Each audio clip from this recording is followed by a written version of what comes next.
มื้อนี้สิพามาตอนกิ่งยางพี่น้องบ่ต้องจงไว้หลายพี่น้องเอ้ยแต่ละต้นเนี่ยจงไว้ประมาณ3-4กิ่งแต่นี่มันหลายเกินไปมันเฮ็ดให้ต้นยางเฮารับน้ำหนักใบมันบ่ได้มันเลยกงเป็นแบบนี้มื้อนี้เฮาสิพามาตัดให้เหลือ3กิ่งบ่ต้องจงไว้หลายพี่น้องเอ้ยกันจงหลายมันรับน้ำหนักบ่ได้แล้วมันสิกงนี่เห็นบ่เฮาตัดออก2ง่าแล้วนี่มันสิเริ่มขึ้นแล้วนี่แบบนี้ต้องตัดออกให้เบิดเลยให้เหลือไว้ประมาณ3กิ่งต้องเลือกเอากิ่งโตที่มันสมบูรณ์ใหญ่และก็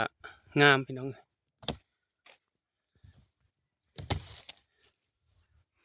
เหลือไว้ประมาณ3กิ่งเด้อพี่น้องเด้อ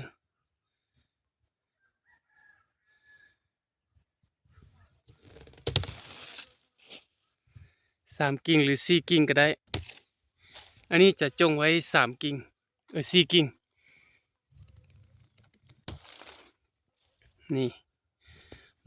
มันสิรับน้ำหนักได้ตัวใดมันออกกิ่งใดมันออกตาและออกกิ่งต่อก็เฮาก็ต้องตอนมันตืมเพราะว่ายันต้นมันรับน้ำหนักบ่ได้